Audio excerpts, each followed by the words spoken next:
मंगलम भगवान विष्णु मंगलम गरुड़ध्वज मंगलम पुंडरीकाक्ष मंगलाय तनोहरि। ओम नमो नारायण।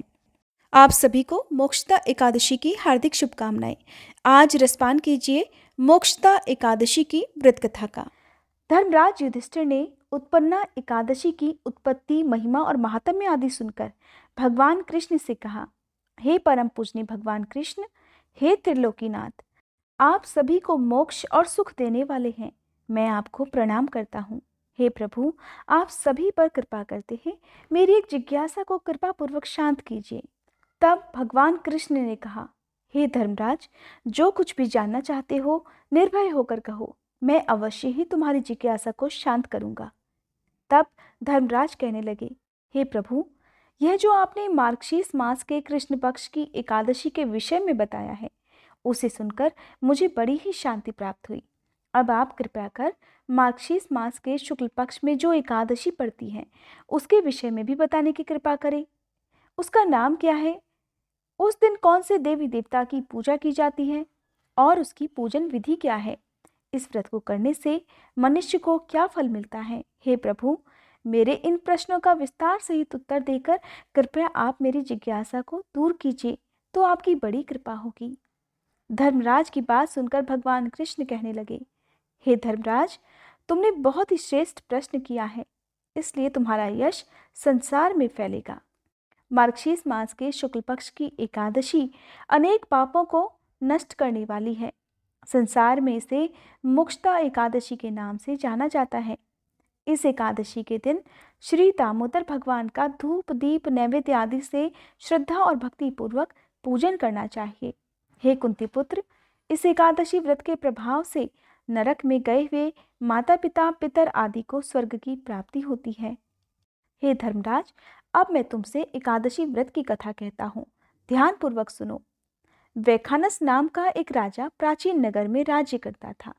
उसके राज्य में चारों वेदों के ज्ञाता और ब्राह्मण रहा करते थे। राजा अपनी प्रजा का पालन पुत्रवत किया करता था। प्रजा भी अपने राजा को बहुत प्रेम करती थी। एक रात को स्वप्न में राजा ने अपने पिता को नरक की यातनाएं भोगते देखा। इस प्रकार का स्वप्न देखकर राजा बड़ा ही व्याकुल हुआ। वह सुबह होने का बेचैनी से इंतजार करने लगा और सुबह होते ही उसने राज पुरोहितों को बुलाकर अपने रात्रि के स्वप्न की बात बताई। कहने लगा, हे ब्राह्मणों, रात को स्वप्न में मैंने अपने पिता को नरक की यातनाएं भोगते देखा है। उन्होंने मुझसे कहा है कि हे पुत्र, मैं घोर नरक भोग रहा हूँ, मेरी यहाँ से मुक्ति कराओ।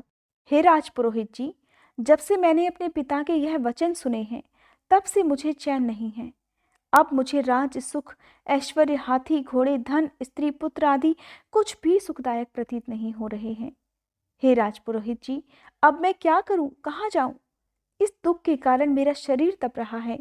आप सब मुझे किसी प्रकार का तप, दान या व्रत आदि बताएं, जिसे करने से मेरे पिता को मुक्ति प्राप्त हो सके। यदि मैंने अपने पिता को नरक की यातनाओं से मुक्त कराने के प्रयास नहीं किए तो मेरा जीवन तो निरर्थक है। जिसके पिता नरक की यातनाएं भोग रहे हों, उस व्यक्ति को इस धरती पर सुख भोगने का कोई अधिकार नहीं है। हे ब्राह्मण देवों, मुझे शीघ्र ही इसका कोई उपाय बताने का कष्ट करें। इस प्रकार कहकर राजा बहुत व्याकुल हो गया।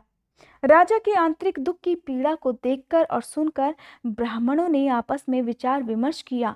फिर सभी एकमत होकर राजा से कहने लगे, हे राजन, वर्तमान, भूत और भविष्य के ज्ञाता पर्वत नाम के एक मुनि हैं। वे यहाँ से ज्यादा दूर नहीं हैं। अगर आप अपने मन की व्यथा उनसे जाकर कहेंगे तो वे अवश्य ही इसका कोई सरल उपाय आपको बता सकते हैं।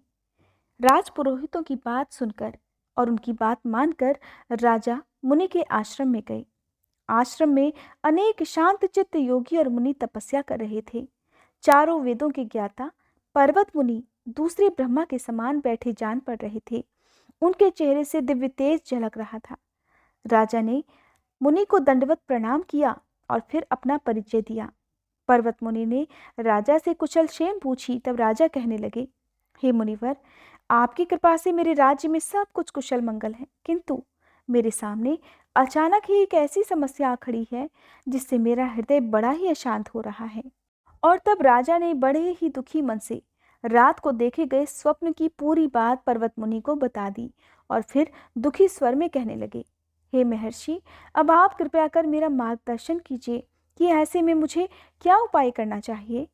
कैसे मैं अपने पिता को नरक की यातना से मुक्ति दिला सकता हूँ। हे मुनिवर, जब से रात को मैंने अपने पिता के बारे में ऐसा स्वप्न देखा है, तब से मुझे एक क्षण को भी चैन नहीं है। कृपया कर मुझे इस कष्ट से मुक्ति दिलाइए और कोई समाधान भी बताइए। तब राजा की बात पर्वत मुनि ने बड़ी गंभीरता पूर्वक सुनी। फिर अपनी आंखें बंद कर भूत और भविष्य पर विचार करने लगे। कुछ पलों तक ध्यान और चिंतन करने के बाद उन्होंने कहा, हे राजन, मैंने अपने योग बल के द्वारा तुम्हारे पिता के सभी कुकर्मों का ज्ञान प्राप्त कर लिया है और मैं जान चुका हूँ कि आज वो किस प्रकार और क्यों नरक भोग रहे हैं। दरअसल उन्होंने अपने पूर्व जन्म में अपनी पत्नियों में भेदभाव किया था। अपनी बड़ी रानी के कहने में आकर उन्होंने अपनी दूसरी पत्नी को ऋतुदान मांगने पर नहीं दिया। उसी पाप के कर्म के कारण तुम्हारे पिता नरक में गए हैं। यह जानकर वैखानस राजा ने याचना भरे स्वर में कहा, हे ऋषिवर, मेरे पिता के उद्धार का कोई तो उपाय होगा। कृपया आप मुझे उस उपाय को बताने की कृपा करें कि किस प्रकार मेरे पिता इस पाप से मुक्त हो सकेंगे। तब पर्वत मुनि कहने लगे, हे राजन, मार्गशीर्ष मास के शुक्ल पक्ष में जो एकादशी होती है उसे मोक्षदा एकादशी कहते हैं और यह मोक्ष प्रदान करने वाली होती है। आप इस मोक्षदा एकादशी का व्रत श्रद्धा और निष्ठा के साथ करें और उस व्रत के पुण्य को संकल्प करके अपने पिता को अर्पित कर दें। एकादशी व्रत के पुण्य से आपके पिता को अवश्य ही नरक से मुक्ति मिल जाएगी। पर्वत मुनि के ऐसे वचनों को सुनकर राजा ने उन्हें धन्यवाद किया। उन्हें प्रणाम कर राजा अपने राज्य को लौट आया और परिवार सहित मोक्षदा एकादशी का विधि पूर्वक व्रत किया। इस व्रत के पुण्य को राजा ने अपने पिता को अर्पित कर दिया और फिर इस व्रत के प्रभाव से राजा के पिता को सहज ही मुक्ति मिल गई। स्वर्ग को प्रस्थान करते हुए राजा के पिता ने कहा, हे पुत्र, तेरा कल्याण हो। इतना कहकर राजा के पिता ने स्वर्ग को प्रस्थान किया। इसलिए हे धर्मराज, जो मनुष्य मार्गशीर्ष मास के शुक्ल पक्ष की एकादशी का उपवास करते हैं, उनके सभी पाप, सभी कष्ट, सभी दुख दूर हो जाते हैं और अंत में वे स्वर्ग लोक को प्राप्त होते हैं।